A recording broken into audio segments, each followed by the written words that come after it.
بسم اللہ الرحمن الرحیم۔ ناظرین، آج کی ویڈیو میں حضرت الیسع علیہ السلام اور حضرت ذوالکفل علیہ السلام کا قصہ بیان کروں گا۔ حضرت الیسع علیہ السلام کا نام قرآن مجید میں صرف 2 جگہ پر آیا ہے۔ پارہ نمبر 7 سورہ الانعام رکوع نمبر 10، پارہ نمبر 23 سورہ صاد رکوع نمبر 4 میں موجود ہے، جبکہ اسرائیلی روایات میں ہے کہ ان کا نام الیسع ہے اور اختوب کے بیٹے ہیں۔ ناظرین، تاریخ کے مطابق آپ حضرت الیاس علیہ السلام کے چچا زاد بھائی ہیں، جبکہ ابن عساکر نے اپنی تاریخ میں آپ کے نسب کے متعلق یہ نقل کیا ہے کہ آپ حضرت یوسف علیہ السلام کے اولاد میں سے ہیں، اور آپ کا نسب نامہ اس طرح سے ہے: الیسع بن عدی بن شوتم بن افراہیم بن یوسف علیہ السلام بن یعقوب علیہ السلام بن اسحاق بن ابراہیم علیہ السلام۔ آپ حضرت الیاس علیہ السلام کے نائب اور خلیفہ ہیں۔ کم عمری میں ہی انہی کی رفاقت میں رہتے تھے، اور ان کے بعد بنی اسرائیل کی رہنمائی کے لیے اللہ تعالیٰ نے آپ کو نبوت سے سرفراز فرمایا۔ چنانچہ آپ نے حضرت الیاس علیہ السلام کے طریقہ پر بنی اسرائیل کی رہنمائی فرمائی۔ ناظرین، اس بارے میں کوئی معلومات نہ ملی ہیں کہ آپ کی عمر مبارک کیا ہوئی اور آپ نے بنی اسرائیل میں کتنا عرصہ تک حق تبلیغ ادا کیا۔ قرآن کریم نے 2 مقام پر آپ کے ذکر اس طرح سے کیا ہے۔ سورہ انعام رکوع نمبر 10 میں ارشاد الہی ہے: اور اسماعیل اور الیسع اور یونس اور لوط کو ہدایت عطا کی، اور ان سب کو ہم نے اپنے زمانے میں اقوام عالم پر فضیلت دی تھی۔ اور آپ اسماعیل اور الیسع اور ذوالکفل کو بھی یاد کیجئے، یہ سب بہترین لوگوں میں سے تھے۔ اسی طرح حضرت ذوالکفل علیہ السلام کا ذکر قرآن مجید میں پارہ نمبر 17 سورہ انبیاء رکوع نمبر 6 اور پارہ نمبر 23 سورہ صاد رکوع نمبر 4 میں موجود ہے۔ نسب کے بارے میں قرآن مجید اور حدیث نبوی کی روشنی میں اس سے زیادہ کچھ نہیں کہا جا سکتا کہ آپ اللہ کے نبی اور پیغمبر تھے۔ ابن کثیر میں روایت ہے کہ جب یسع علیہ السلام بوڑھے ہو گئے تو ایک دن ارشاد فرمایا: کاش میری زندگی میں کوئی شخص ایسا ہوتا جو میرا قائم مقام ہو سکتا، اور مجھ کو یہ اطمینان ہو جاتا کہ وہ صحیح نیابت کرنے کا اہل ہے۔ اس کے بعد انہوں نے بنی اسرائیل کا اجتماع کیا اور فرمایا کہ تم میں سے ایک شخص کو اپنا خلیفہ بنانا چاہتا ہوں، لیکن میری شرط یہ ہے کہ وہ مجھ سے 3 باتوں کا عہد کرے۔ ایک یہ کہ دن بھر روزے رکھے، دوسرا شب کو یاد خدا میں مشغول رہے، اور تیسرا کبھی غصہ نہ لائے۔ یہ سن کر ایک شخص کھڑا ہوا جو لوگوں کی نظر میں بے وقت نظر آتا تھا۔ وہ کہنے لگا کہ اس خدمت کے لیے میں حاضر ہوں۔ حضرت یسع علیہ السلام نے اپنی 3 شرطیں دوبارہ بیان کی اور دریافت کیا کہ ان کی پابندی کرو گے؟ اس شخص نے جواب دیا: بے شک۔ تو حضرت یسع علیہ السلام نے دوسرے دن پھر اجتماع کیا اور کل والی بات کو دہرایا۔ سب خاموش رہے، اور وہی شخص پھر آگے بڑھا اور خود کو اس خدمت کے لیے پیش کیا اور 3 شرطیں پوری کرنے کا عہد کیا۔ تب حضرت یسع علیہ السلام نے اس کو اپنا خلیفہ بنا لیا۔ ابلیس نے دیکھا تو اس سے یہ بات برداشت نہ ہوئی، اور اس نے اپنی ذریت کو جمع کر کے کہا کہ ایسی صورتیں اختیار کرو کہ جس سے یہ شخص بہک جائے اور اپنی شرطوں پر قائم نہ رہ سکے۔ شیاطین نے بہت کوششیں کی مگر سب ناکام رہے۔ تب ابلیس نے کہا کہ میں ہی اس کام کو سر انجام دے سکوں گا، تم سے یہ کام نہیں ہو سکتا۔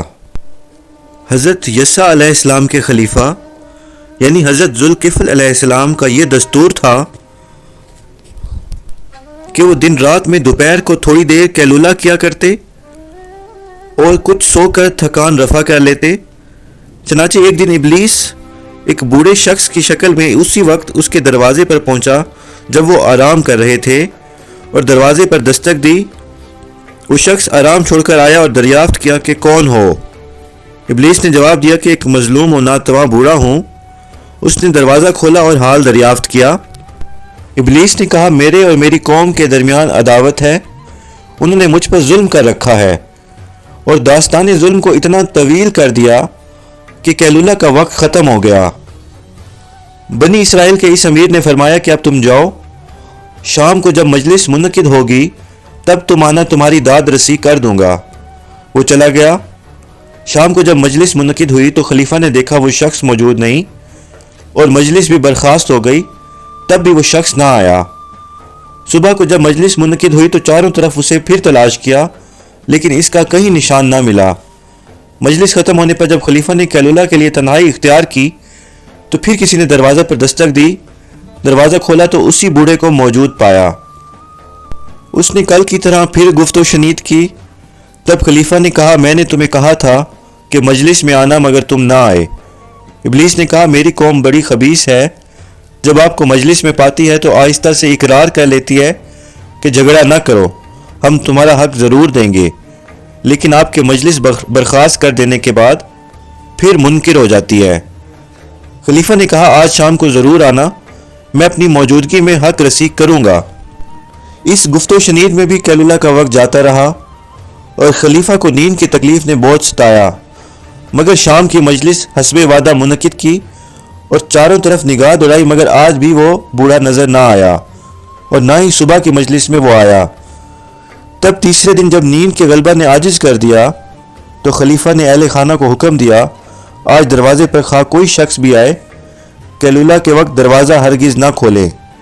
خلیفہ ابھی لیٹا ہی تھا کہ بوڑھا پھر آ موجود ہوا اور دروازے پر دستک دینا شروع کر دی۔ اندر سے جواب ملا کہ آج خلیفہ کا حکم ہے کہ کسی کے لیے دروازہ نہ کھولا جائے۔ بوڑھے نے کہا میں 2 روز سے اپنے ایک اہم معاملہ میں حاضر ہو رہا ہوں اور خلیفہ نے مجھے اس وقت بلایا، لہٰذا دروازہ کھول دے، مگر دروازہ نہ کھولا۔ لیکن اہل خانہ نے دیکھا کہ دروازہ بند ہونے کے باوجود وہ شخص اندر موجود ہے اور خلیفہ کے کمرے کے دروازے پر دستک دے رہا ہے۔ خلیفہ نے دروازہ کھولا اور گھر والوں سے کہا کہ میں نے تمہیں منع کیا تھا آج دروازہ نہ کھولنا، پھر یہ شخص کیسے داخل ہوا؟ ساتھ ہی دروازے پر نظر کی تو اس کو بند پایا اور بوڑھے کو اپنے قریب دیکھا۔ تب خلیفہ حقیقت حال کو سمجھا اور بوڑھے سے مخاطب ہوا کہ اللہ کے دشمن کیا تو ابلیس ہے؟ اس نے کہا ہاں میں ابلیس ہوں، تو نے جب مجھے ہر طرح سے تھکا دیا اور میری ضروریت جب کسی طرح تجھ پر قابو نہ پا سکی، تب میں نے یہ آخری صورت اختیار کی تاکہ تجھ کو غضبناک کر کے ایفائے عہد میں ناکام بنا دوں، مگر افسوس کہ میں خود ہی ناکام ہو گیا۔ چنانچہ اس واقعے کے بعد اللہ تعالیٰ نے خلیفہ کو ذوالکفل کے نام سے مشہور کر دیا، اس لیے کہ انہوں نے جن شرائط کا حضرت عیسیٰ علیہ السلام سے وعدہ کیا تھا اس کو پورا کر دکھایا۔ بعض کہتے ہیں کہ حضرت ذوالکفل علیہ السلام شام کے بادشاہ کے مقرب تھے اور اس بادشاہ کو بنی اسرائیل سے بڑی عداوت تھی، ہمیشہ ان کے ملک پر فوج کشی کرتا اور ایک جماعت کو ہلاک کر دیتا۔ ایک دفعہ بنی اسرائیل سے لڑائی کے لیے بڑی تعداد میں فوج بھیجی۔ اس فوج نے مقابلہ کے بعد 100 علماء و صلحاء کو قید کر کے بادشاہ کے پاس بھیجا۔ بادشاہ نے ان کو ہلاک کرنا چاہا تو ذوالکفل علیہ السلام یہ سن کر بادشاہ کے پاس گئے اور انہیں ان توق زنجیروں سے آزاد کرایا اور نہایت تعظیم سے رات کا کھانا کھلا کر ان کو چھوڑ دیا۔ ان علماء کی اس طرح خلاصی ہو گئی اور حضرت ذوالکفل علیہ السلام کو بھی اللہ تعالیٰ نے بادشاہ کی شر سے محفوظ رکھا۔ اس دن سے یہود میں ان کا لقب ذوالکفل قرار پایا۔